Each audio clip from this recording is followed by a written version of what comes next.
Yes. First of all, you did a great job dealing with that feedback. I know that's not very mixed-minded. It's the worst. Yes. Thank you. All right, so the Trump administration, the Trump Justice Department, has appointed 6 U.S. attorneys to examine the actions of the president's political adversaries, but they've only opened 1 federal investigation into systemic bias in policing. So my question to you is, why are so many resources being allocated to make sure the president and his allies were treated fairly by law enforcement and not the same for millions of Black Americans? So I think you're comparing two things that it's not accurate to compare on the level of the number of Justice Department investigations. Looking into. First, we all know that this administration was dragged for years through a bogus investigation founded upon a dossier full of lies funded by Hillary Clinton and the Democrats. It was an injustice to the American people who elected President Trump as President of the United States, who was then bogged down by an investigation which ended up with 2 words: no collusion. But there were convictions, there were guilty pleas. That's the first part of your question. But as to the second part, this president's taken real, tangible, concrete action on the issue of policing. We saw that yesterday. Guess who hasn't led? Democrats. They've engaged in meaningless symbolism as we saw them, kneeling for minutes on end. But this president isn't about gestures. It's not about symbolism. It's about action. It's about making sure someone like George Floyd never dies in that manner ever again. You mentioned racial bias yesterday, nor does that executive order.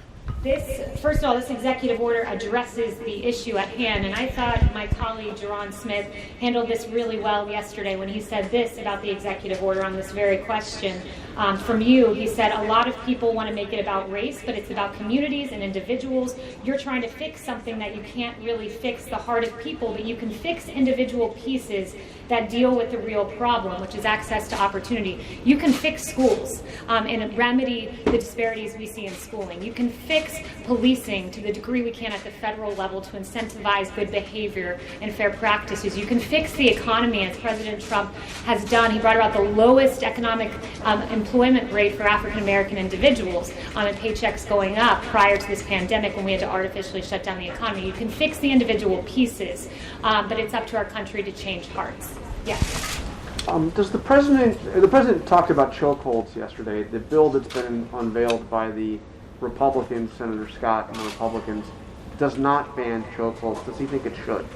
The president is fully in support of the Scott bill. They are working closely on that, and our EEO puts an end to that or incentivizes through the accreditation process to put an end to chokeholds unless there is lethal force use. We fully support the Scott bill and every element of it, and one thing I would note about the Scott bill is for years we've tried to make lynching a federal crime in this country, and the Scott bill does it. It's a great bill. It's more great action from Republicans, and we hope we can have bipartisan support. But to be clear, the executive order does not ban chokeholds, and you can't actually do that, I don't believe, through an executive order. And this bill does not ban chokeholds. Does the president think that chokeholds simply should be banned? So what I have from the Justice Act here is that this will also end the practice of utilizing chokeholds, and I would underscore the executive order does that through an incentivizing process. So we've done what we can, and we'll continue to do more, and we'll continue to work with the Scott bill, and there might be amendments to it, there might not, but we want to see this come to fruition. Because it doesn't incentives, doesn't actually ban the practice. It encourages, but it does not actually ban the practice. Yes, well, that is, Democrats we're incentivizing to ban chokeholds unless in the case of where lethal force is used. That's the process that we're using, and I'll tell you this, it's a much better process than the Democrats, who so far have offered nothing, except a lot of bad ideas about this that would ultimately, I would note, defund the police department. Yes. Kayleigh, in the last day, 96 people in Tulsa have contracted the coronavirus. Wondering about this rally coming up on Saturday. Will the president or the White House take responsibility if people get sick and catch the coronavirus at this rally on Saturday? So the campaign has taken certain measures to make sure this is a safe rally, temperature checks, hand sanitizers, and masks, so we are taking precautions. But you're not requiring people to wear masks. They will be given a mask. It's up to them whether to make that decision. CDC guidelines are recommended but not required. And the CDC guidelines suggest that people practice social distancing. You're not going to be able to practice social distancing in a rally with thousands of people.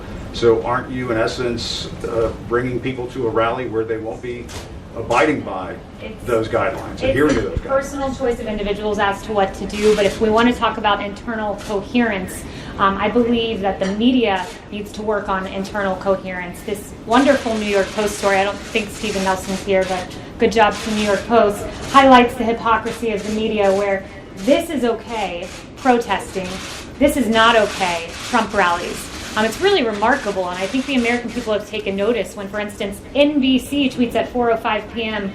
On June 14th, rally for Black trans lives draws packed crowd to Brooklyn Museum Plaza, seeming to be lauding the protest. And then less than an hour and a half later, they say President Trump plans to rally, but health experts are questioning that decision. CBS had a similar logically inconsistent. These are protesters protesting against injustice, against racism and police brutality. This is a rally, a political rally. They're not going to be demonstrating for any kind of cause other than supporting the president. And I go back to my original question, will the White House, will the president take responsibility if there are people who catch the coronavirus and get sick? As you know, you've been to these rallies. So many of the people who go to the rallies, I've been to them too, are elderly, probably have pre-existing conditions that might put them at risk for serious complications if they catch this virus. So first, let me know, you've been to rallies, these Trump rallies. We do rally in support of something. We rally in support of the president who got us the lowest number of black unemployment in the history of our country and paychecks going up. We rally that HBCU funding for historically black colleges and universities is permanent because of President Trump. You're not answering my question. Will the president, will the White House take responsibility if people get sick? Can you answer that question? You suggested that we don't rally on behalf of anything, so let me note one more thing. We rally I said that you rally on behalf of the president. That's why you're going. We rally on behalf of criminal justice reform and the First Step Act, which President Obama and Vice President Biden talked about, but we did. And I would note this, if we want to talk about the efficacy of what we're doing, 1,300 health experts signed a letter about the protest saying, we do not condemn these gatherings, we support them as vital. So you have the health experts on one side saying this, and then all of a sudden a Trump rally is different. You're dancing around the question. You're holding up a newspaper headline. That's very nice. Work on your internal cohesion and get back to me, Jim. Yes, please. Ms. McEnany, you have not answered the question. Will the president, will the White House... I've answered 5 of your questions. But my first question has not been answered. Will the president, will the White House take responsibility if people get sick? I said to you, we're taking precautions, masks, So you're not going to take hand responsibility? sanitizer, Zeke. Kayleigh, so for attendees at this rally, the campaign is requiring them to sign a waiver to waive them of liability, acknowledging that there's an assumed risk with going to that rally. Does not the president have some responsibility himself to ensure, to set an example for the nation to stop, to prevent these larger gatherings or ensuring social distancing so that the American people, and people around the world for that matter, follow his example and preserve the most safe environment? Why is the president not following CDC guidance in doing that? We are doing temperature checks, hand sanitizers, masks. When you come to the rally, as if any event, you assume a personal risk. That is just what you do. When you go to a baseball game, you assume a risk.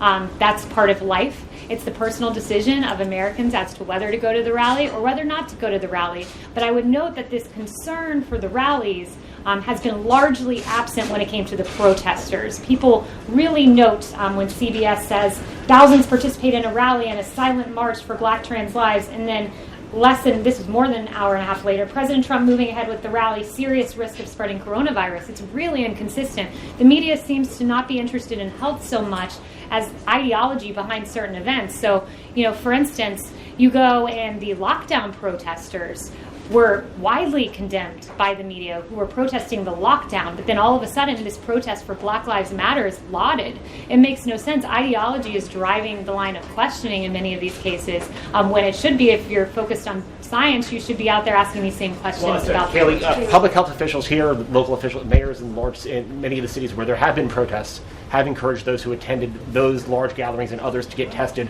4 or 5 days after their attendance at the event.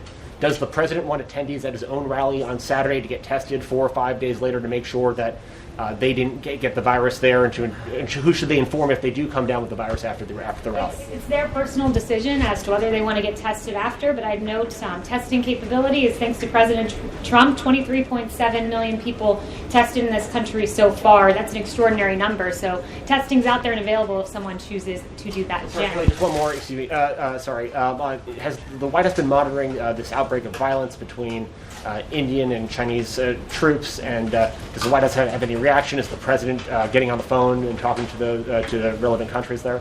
So the president is aware of it. We're monitoring the situation between Indian and Chinese forces along the line of actual control in eastern Ladakh. So we've seen that the Indian Army statement that 20 Indian soldiers died as a result of the confrontation today, and we extend our deepest condolences on that.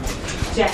To follow up on Z, has the coronavirus task force been consulted? Have they done any modeling on how many people could get sick at the Tulsa rally or die from the Tulsa rally? Have they even been consulted about the rally? The coronavirus task force, they're meeting today. I would first point that out. They meet regularly and they monitor the whole country. So they don't zone in on a Trump rally, they zone in on the whole country and analyze it through a database So lens. they haven't specifically done modeling on the rally? They look at the entirety of the country. That would include the state of Oklahoma, but they look at all 50 states in close consultation with governors. Jay Powell this morning, the Fed chairman, Jay Powell this morning said that he thinks it would be appropriate for there to be more federal stimulus. Does the White House have any comment on his comments? It's something that's being looked at, of course, of phase 4. No announcements on what those elements would be and wouldn't want to get out ahead of the president, but I would note that this economy is robust and growing and coming back stronger than anyone could think from this because of the president. I mean, you look at retail sales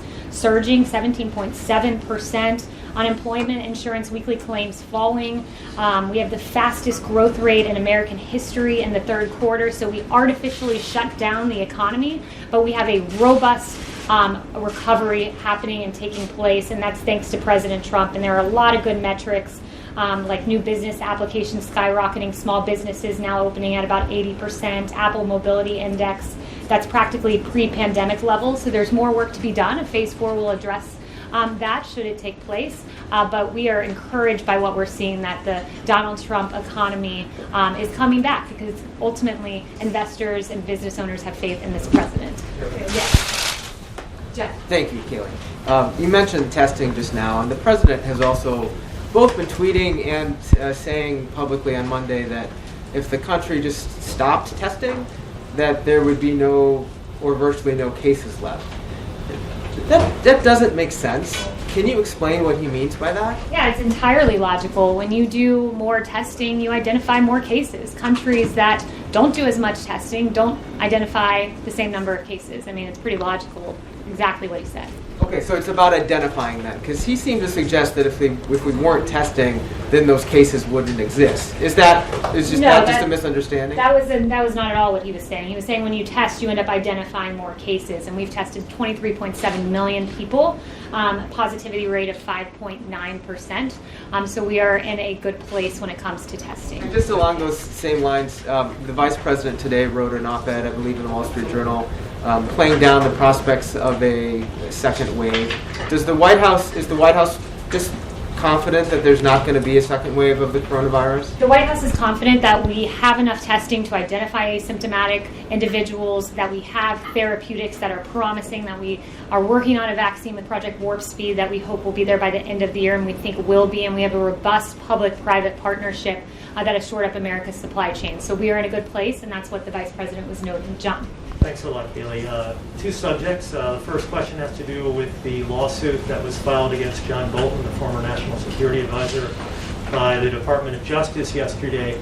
The DOJ did not file a lawsuit against Simon & Schuster, nor did it file an injunction against the publisher. Why not?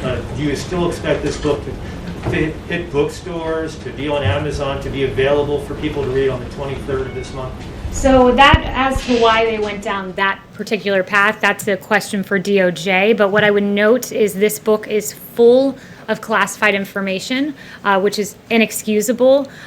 Former National Security Advisor John Bolton should know all too well that it's unacceptable to have highly classified information from the government of the United States in a book that will be published. It's unacceptable. It has not gone through the review process, and that's where we currently stand. And I'd refer you back to Barr's comment on this, which is we don't believe that Bolton went through that process. It hasn't been completed, the process, and therefore he is in violation of that agreement. That was part of his quote from Monday. On the other subject, the executive order the president signed yesterday, during that event, in his comments, he acknowledged that there are indeed bad police officers. Is the president opposed to the idea of removing qualified immunity for police officers, even bad police officers? Yeah, so qualified immunity, let me note, is a total and complete non-starter. What qualified immunity would do is it would really enable the police in this country to do their job. That's in the Democrat bill, and I'd argue this, Democrats, they say defund the police, defund the police. We hear that from Congresswoman Ocasio-Cortez and Congresswoman Omar and others. Well, what does the Democrat bill do? By removing qualified immunity, what you're essentially doing is not allowing police to do their job. There would be a decrease in policing in this country. Our streets would not be safe. What President Trump has done is worked with law enforcement to improve law enforcement, to ensure that the bad cops that exist are pushed out of the system. The overwhelming majority of cops are good, so we've got to address the handful that are bad, and that's what the president's order has done. But taking away qualified immunity would make the streets of this country a whole lot less secure. Just look at what happened when we didn't have ample law enforcement out on Lafayette Square. A church burned and multiple officers injured. So how do you handle the situation, Kayleigh, of a bad police officer hiding behind the shield of qualified immunity? Look, I would note that also the court has litigated this pretty strongly. It's been adjudicated. The Harlow court, in that decision, Harlow, the Supreme Court, talked about achieving a balance between allowing victims to hold officials accountable while also minimizing the social cost to the whole, the cost of police officers, for example, pulling back. So the Supreme Court has litigated this for decades and has approached what they think is the appropriate balance with qualified immunity. And I think it would go a long way just doing what the president did yesterday, having that national database of offenders, so we ensure that a police officer doesn't leave one department and then go to another. Francesca. Thank you, Kayleigh. You outlined the White House's position on qualified immunity, defunding the police, but you also said earlier that the Democratic bill is full of bad ideas. What are the other quote-unquote bad ideas besides those two that the president would not sign a policing bill if they wound up in the final version? So one of the things the bill does is it undermines due process. The Democrat bill would undermine the due process rights of every officer by making pending and unsubstantial allegations available to the public, causing reputational damage based on allegations alone. That's a really good example, because what our database does is once a claim has been adjudicated, we know something was done wrong, it goes into a database that remains private. It protects privacy of the officers, but it is utilized to ensure that officer does not get to go to another department. What the Democrat bill would do is someone submits an allegation, well, we're going to violate the due process rights of this officer and put it into a system. We have to balance everything in this situation, making sure our good, hardworking, overwhelmingly good police officers are able to do their job, but ensuring that we do not have victims like the victims I heard about yesterday and the excruciating, painful, devastating stories of their sisters, of their mothers, and of their fathers. Sorry, one other question on that and something else. So you're saying those are the three? That's it? There's a number of things, but those are the ones that I've listed out so far. But All there's right. a number of problems. And on the president's rallies, he has also said that he has rallies on the books in North Carolina and also Florida, two states that have seen recent spikes in coronavirus. Who told the president that it would be safe to have rallies in states that are seeing spikes right now? We are confident that there are embers out there that exist that will be able to put out those embers. Florida has a great governor. He's done a great job so far. We work closely with Governor DeSantis, and we believe that we will be at a safe place. Who said it was safe? Yes. Kayleigh, Justice Gorsuch's decision from the Supreme Court this week against anti-LGBT discrimination was focused on employment civil rights law, but also have implications on housing, health care. How does the president want to see this implemented? Does he want it implemented as extensively or as narrowly as possible? So what the president says is he's read the decision, they've ruled, we live with the decision, and we live with the decision of the Supreme Court. So that's where he stands currently. And in terms of how it's implemented, DOJ will lead the multi-agency effort to help provide certainty to the regulated parties. I understand DOJ's role, but the president also has the opportunity to express his opinion and to lead, much like President Obama in 2013, said he hoped the marriage decision from the Supreme Court would be implemented as extensively as possible. What is President Trump's view on the appropriate scope of the Gorsuch decision? So DOJ will be guiding that entirely, so I will leave that to DOJ. And finally, will the president have any conversations with the DOJ about the implementation of the Gorsuch decision? Not that I'm aware of. He might have had one I don't know about, but not that I'm aware of. Question: does the president think that the Bostock decision is a win for civil rights? Sorry? Does the president think the Gorsuch decision is a win for civil rights? So one thing I would say, I haven't not talked to the president about that personally, but one thing I wanted to read was from the Kavanaugh dissent. There were some real concerns that this was a complete distortion of how we do statutory interpretation, and Kavanaugh lays that out very nicely. But one thing Justice Kavanaugh did say, and I thought it was a very powerful quote, is notwithstanding my concern about the court's transgression of the Constitution's separation of powers, which was a grave concern as a separation of powers point that the DOJ argued in court, it is appropriate to acknowledge the important victory achieved today by gay and lesbian Americans. So I thought that was a very good quote from Justice Kavanaugh. Yes. Alexandra. Thank you. On the plan to reduce U.S. troops in Germany, is there a timeline you can share with us? And could this plan be changed or softened if Berlin agreed to increase its defense spending?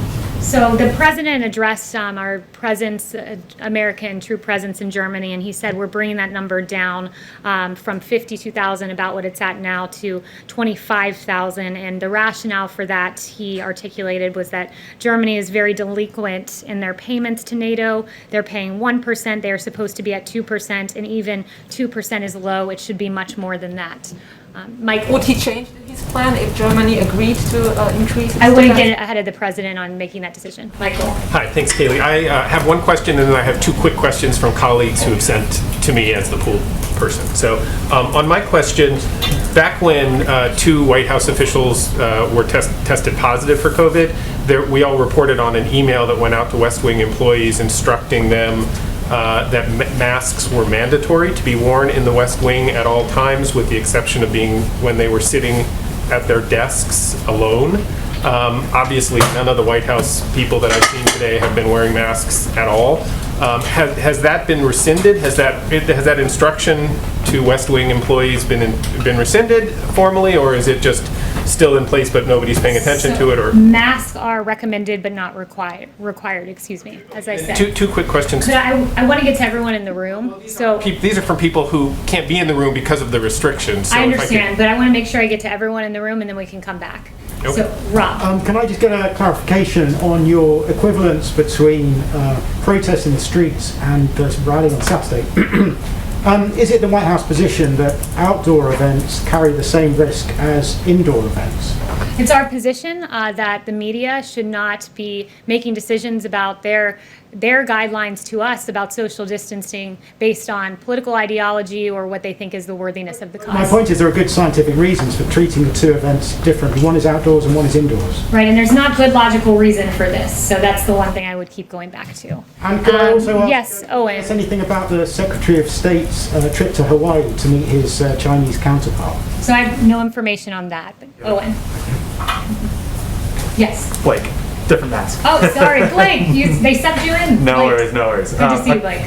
You too. A couple on the economic front. Earlier this month in Maine, the president was talking about Maine lobster, and he said the following. He said, if the European Union doesn't drop that tariff immediately, we're going to put a tariff on their cars, which will be equivalent. Can you give us an update on that?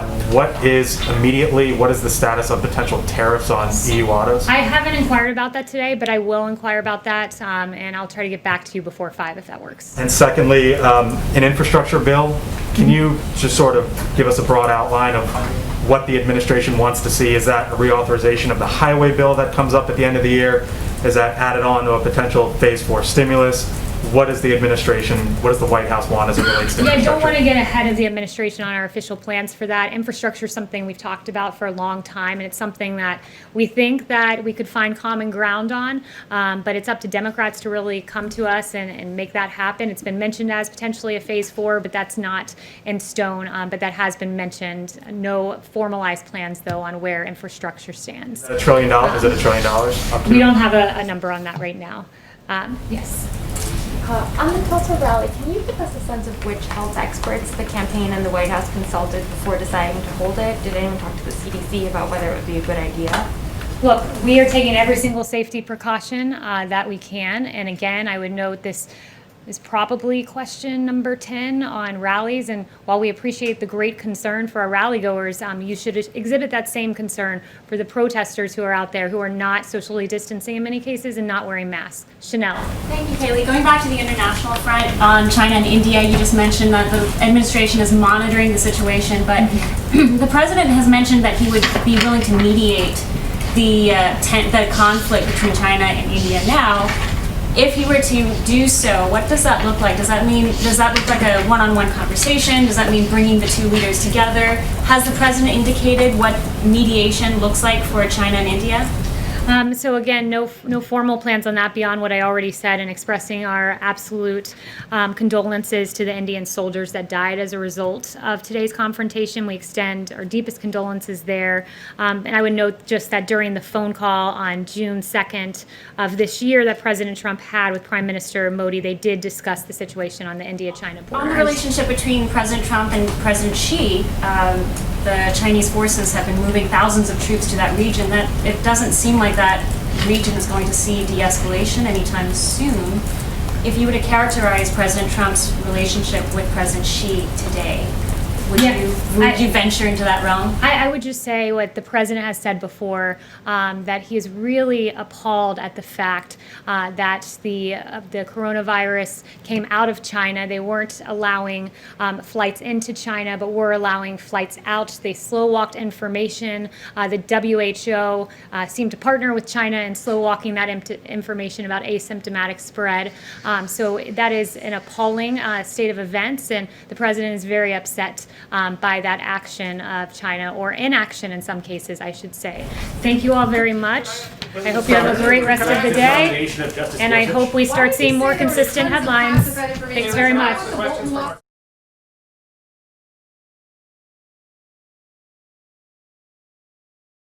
All right, folks, thank you so much for joining us and choosing us as your news source here at Golden State Times. This video has probably the best audio that you will find on the web and on YouTube right now of this press briefing. So if you liked our coverage, make sure you give it a thumbs up and you share it on social media. So share this video on Facebook, Twitter, Gab, Reddit, whatever social media you have, and let them know that the audio is good on this video. Also, if you are new to the channel, we encourage you to subscribe, click that notification bell, and hopefully YouTube notifies you for future live streams. But if you want to get notified 100% of the time, join our text message notification list. If you want to sign up, all you have to do is grab your cell phone, create a text message, and type the word Trump Live to the number 555-888. Once again, that number is 555-888.